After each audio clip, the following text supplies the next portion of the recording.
বন্ধুর লাশ নিয়ে অ্যাম্বুলেন্সে করে তার গ্রামের বাড়ি যাচ্ছি। সময় কাটানোর জন্য ফোনটা বের করলাম। ঠিক সেই মুহূর্তেই মোবাইলে একটা মেসেজ আসে। আমার সামনেই আমার প্রিয় বন্ধুটি কফিনের মধ্যে লাশ হয়ে পড়ে আছে। মেসেজ করেছে আমার সেই মৃত ফ্রেন্ডের গার্লফ্রেন্ড অবন্তী। আমি মেসেজগুলো পড়া শুরু করলাম। ফাহাদ, আমাকে মাফ করে দিও।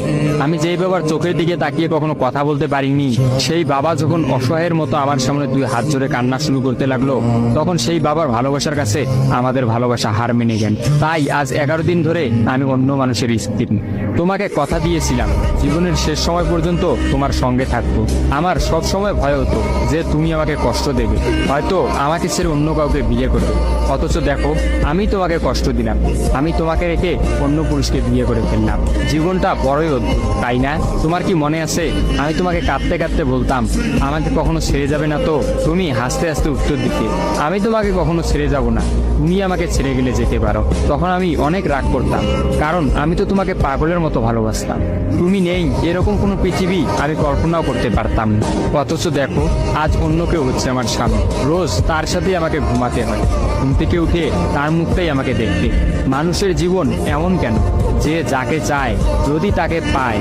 প্রকৃতির তাতে কি এমন আসে যায়? কেনই বা প্রকৃতি তাদেরকে কাঁদায়? হুট করেই সবকিছু হয়ে গেছিল, তাই আমি ইচ্ছে করেই তোমার সাথে যোগাযোগ বন্ধ করতেই আমার নাম্বারটা বন্ধ করলাম। বিয়ের দিন ভাইয়ের ফোন হাতে নিয়ে আমার ফেসবুক আইডিটাও ডিলিট করে দিলাম। তুমি অনেক কষ্ট পেয়েছো আমি জানি, যার সঙ্গে সারা জীবন কাটাবো ভেবেছিলাম তাকেই শেষমেশ কষ্ট দিলাম। আমার পরিবারের সবাই খুশি, আমার স্বামীটা অনেক ভালো, এখন পর্যন্ত যা ব্যবহার করেছে আমার ভালোই লেগেছে। তবে ভবিষ্যতে কি হবে জানি না। তোমার কি আমার সেই প্রথম দেখা হওয়ার কথা মনে আছে? তবে সেটাই যে প্রথম দেখার, সেটাই যে শেষ দেখা হবে, এটা কখনোই ভাবতে পারি। আসলে মানুষের চিন্তার বাইরে যে কত কিছুই ঘটে, তাই না? সেদিন আমি তোমার সাথে 3 ঘন্টা ছিলাম, কিন্তু সেই 3 ঘন্টায় কেউ কাউকে স্পর্শও করিনি। কিন্তু তুমি যখন আমাকে তোমার রিক্সায় তুলে নিতে তোমার হাতটা বাড়িয়ে দিলে, তখন আমি তোমার হাতটা প্রথম স্পর্শ করেছিলাম। বিশ্বাস করো, সেদিন আমার কিছুতেই তোমার হাতটা ছাড়তে ইচ্ছা করছিল না। তোমার ঘরে আমার জন্য কিনে রাখা শাড়িগুলো নিশ্চয়ই এখনো আছে। আচ্ছা, আমি তো এখন আর তোমার নই, ওই শাড়িগুলোকে আমি পাবো? তোমার তো যখনই কোনো শাড়ি পছন্দ হতো তুমি কিনে রেখে দিতে, আমি বলতাম বিয়ের পর সবগুলো একসঙ্গে নেব। দেখো, আজ আমি বিবাহিত, কিন্তু আমার স্বামী তুমি নও। আমি এমনটা কখনোই চাইনি।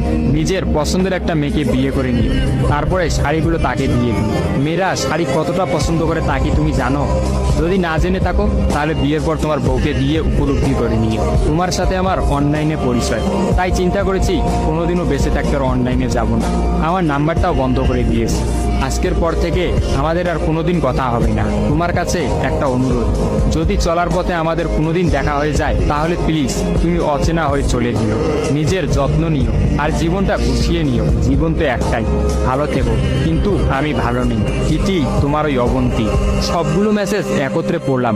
আমার সামনে চিরনিদ্রায় শুয়ে আছে ফাহাদ। অবন্তী পরপর 5 দিন অনলাইনে আসেনি এবং ফাহাদের সাথে কোনো যোগাযোগ করেনি। তখন এক রাতে অফিস থেকে ফিরে ফাহাদ রাগ করে তার ফোনটা আসার গিয়ে ভেঙে ফেলে।